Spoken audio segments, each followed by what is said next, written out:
Good morning everyone, this is Christian and welcome to my vlog. Ayan nga guys, nandito tayo sa Tampok Isabela right now.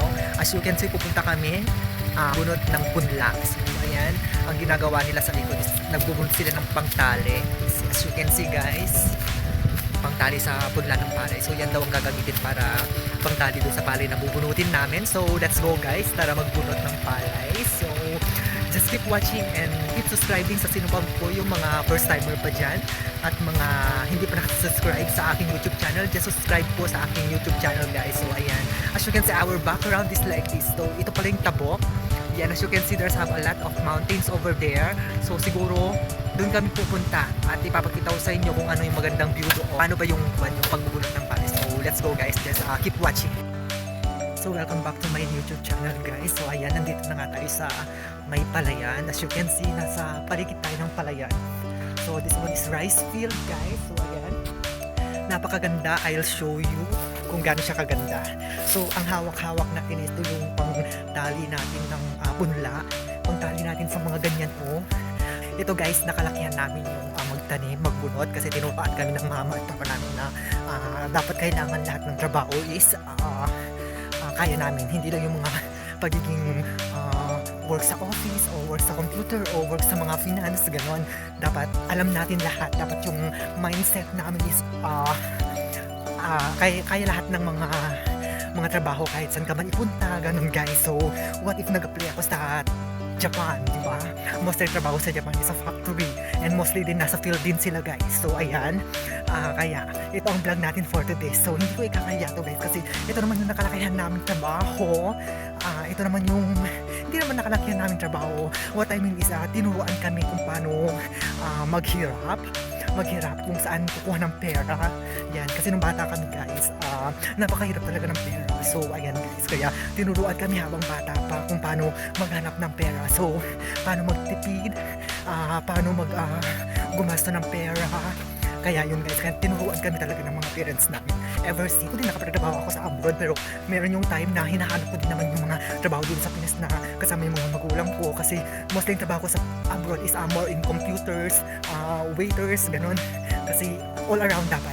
Ang mindset na dapat natin is all around guys. So ayan, see you later guys kasi napaka dangerous na lakaran dito guys. So as you can see, may water dyan sa baba. So yan. See you guys later. Yan guys, naglakad ako ng napakahaba.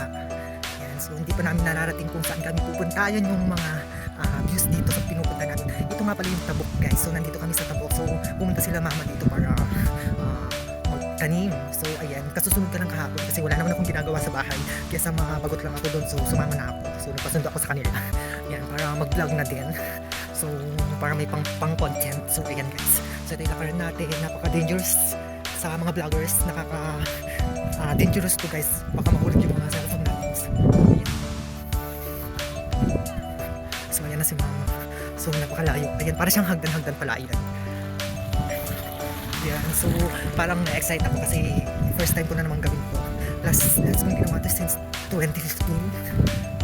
So ayan, maputik siya.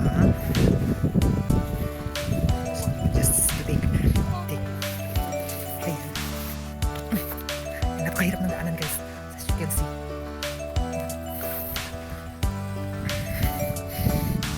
Yan yung mga daanan dito.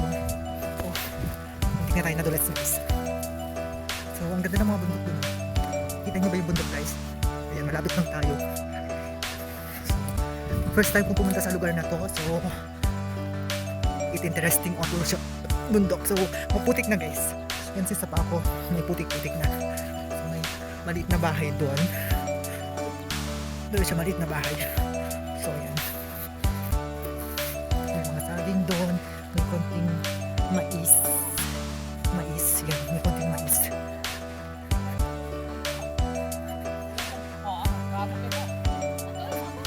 So ayan, mga Ilocano sila guys. So ayan yung bubunutin natin siguro. 6,000 yan ha? So ayan yung bubunutin natin guys. Parang ang liliit naman. Ayan, di ba napakaganda? As you can see. Gayong na? Ha? Awan? So we're back guys. Ayan, nagbubunot na siya. So I feel exciting. I have a little bit excitement pero some kind of nervous na din kasi first time ko na, hindi naman sa first time. Just first time ko lang ngayon because a long time ago naman na ako nagaganito pero it feels like something new. So I see you later guys. I show you this auntie because she's the first one who grabbed the rice punla. So ayan, see you guys later. I will show you kung paano magbunot. So tara.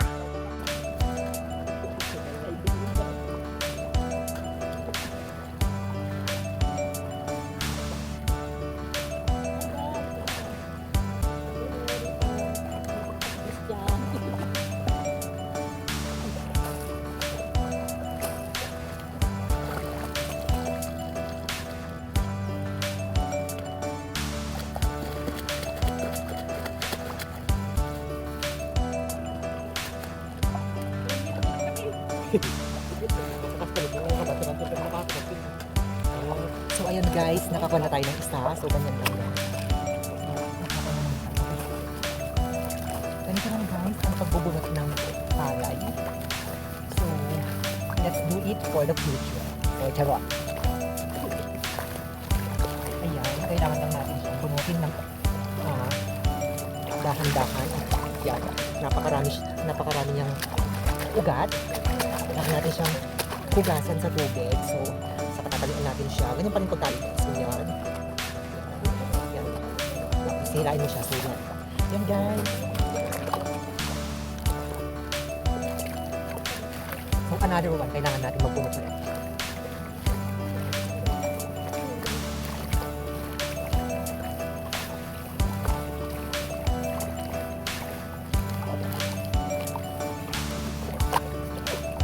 So see? As you can see. After pangatlo na to. So just keep watching guys and keep subscribing on my YouTube channel. Kung sino pa yung hindi naka-subscribe dyan, just subscribe, okay?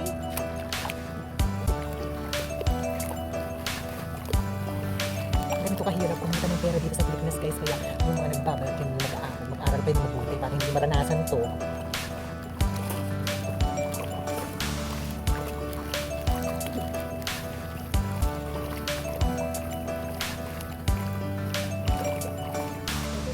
Let's do this one guys.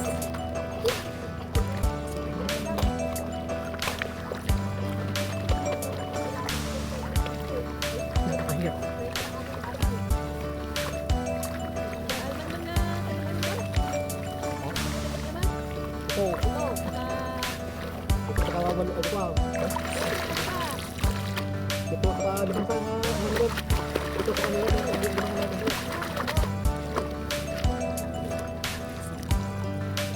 Ganyan ang magbunot ng palay.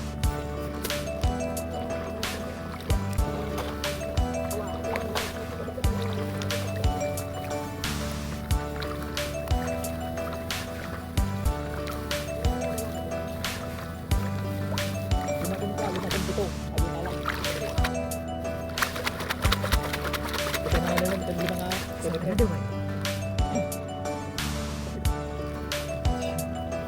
Sobra na di ba?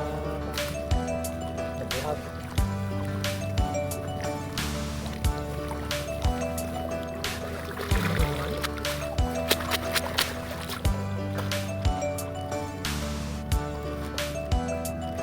Naputol siya guys.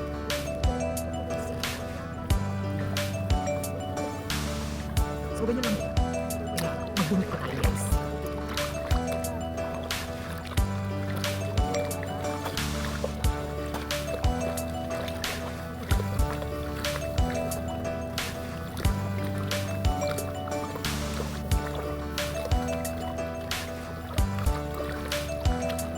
So ayan guys, tapos na kami magbunot ng pula ng palay.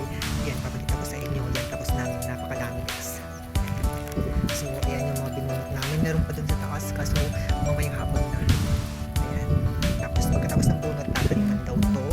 Yan, tatanim daw yan. So yun, hanggang dun sa may tao. Nakikita nyo ba yung tao dun guys? So yan.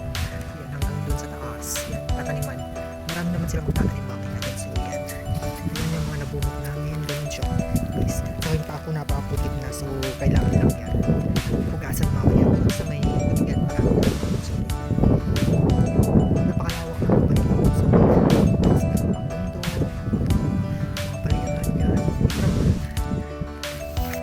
ginawa dito guys is parang initya-itya lang yung mga palay. Ewan ko, parang direct plant ang tawag dyan. Ito kasi itong ginawa namin sa indirect. So means pag indirect, kailangan pag indirect guys, pupunla muna, tapos bubunutin siya, then after itatanim na naman. So hindi tulad dito sa kabila na yan, you can see yan, hindi tulad sa kabila na yan, papakita ko guys yan, di ba mga palay yan. So hindi tulad sa kabila na indirect, it is direct. So yan, ini-change nila yung palay. So mamaya na ulit kami babalik dito. So yung kasama namin, nagkukuhan pa siya, nagbubunot-bunot. Mamaya na ulit kami babalik dito kasi kanain daw muna kami. So yan, ang tawag sa akin ngayon is Farmer Games. For today's video, ako si Farmer Games. So taga-tanim ng palay for today's video. So wala tayong content, wala tayo sa bahay. Yan yung content natin for today. So ayan, yan yung kasama ko. Wala na kami. Ayan, tapos si mama, tapos si papa. Ayan, for today's video, magtatanim at bubunod tayo ng mga punla dyan. See you guys later again. So I'm back guys. So ayan, magtatanim naman kami ngayon for today's video. Yan yung mga kasama ko guys. So, diba? Magtatanim kami kanina, nagbunot kami ng palay. So ngayon naman is magtatanim kami ng palay. So let's go guys. It's more fun and it's more exciting. So samahan niyo ako magtanim ng palay for today's vlog. So tara. So hello guys, we're back. So ayan, simulan na nga natin magtanim. So yan, gagayahin lang natin yung mga techniques ng pagtatanim na ganyan. So we'll do now guys. So naman. So hello guys, we're back. Ayan, magsimula na tayong magtanim. So our vlog for today is yan yung magtatanim tayo. So ayan guys, we'll see kung kaya ba natin magtanim or what. Ayan guys, magtatanim si Christian. So Tina. So ayan, sino yung mga nagtatanim dyan sa inyo? Just shout out sa mga nagtatanim dyan, yung mga may hirap ang buhay, nakagaya namin na nagtatanim. At ang sakit-sakit sa likod. So shout out sa inyo. Yan, ganito ang magtanim guys. Siyempre may pakiramdam sa likod. Yan yan, ganito ang magtanim. Tapos, ganun mo. Para mas maganda. So, we continue our vlogging for like same like this. So kanina, kung nagpunta tayo, magtatanim naman tayo. As usual, life is like this. Napakahirap. So ayan, yan yung mga kasama kong nagtatanim. O diba, napakabilis niya magtanim. Tatlong pan lang yan. Tatlong line. So ganyan siya kabilis mag-raep kasi may hinahabol siyang manugtong sa line. So ayan, marami na siyang nilalakad na line. So yan, yung pagtatanim dapat may line guys. Papakita ko sa inyo yung line. So dapat ang pagtatanim is may line. See? Ganyan. So ayun naman yung isa kasama ko. So just keep watching guys.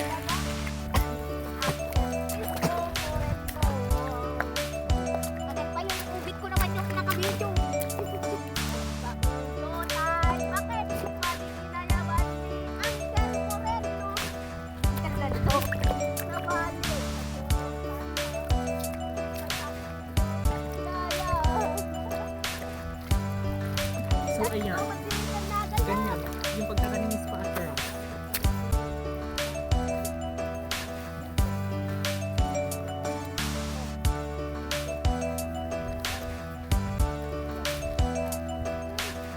Ganyan ang pagtatanim.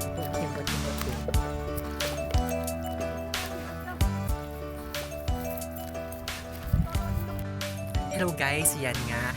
Yan nga, kauwi lang namin galing ng bukid. So, our vlog for today is end na po. Ayan, ang vlog po natin for today is, vlogging for tanim at saka yung pagbubunot ng palay kanina. So, ayan, kauwi lang namin dito sa compound namin dito sa may Tabok. At ayan, nag-enjoy naman ako sa pagtatanim guys, kahit masakit yung mga balikat, yung mga yung mga, yung balakang, ganun pa rin magtatanim guys. Parang I feel sick, you know, parang sumasakit lahat ng katawan ko, parang nilalagnat ako. Yun ang nafe-feel ko guys pero ewan ko sa mga iba. So first time ko na naman kasi magtanim, so yun, siguro yung epekto ng matagal na hindi nagtatanim ng palay, kaya siguro sumasakit yung katawan. So by the way guys, i-end ko na yung vlog ko for today's video, so just keep watching guys and keep subscribing, and thank you for your time and thank you for your day and watching us every day guys, and subscribe me all the way. Ako nga pala si Christian Sen. See you again tomorrow. Bye guys.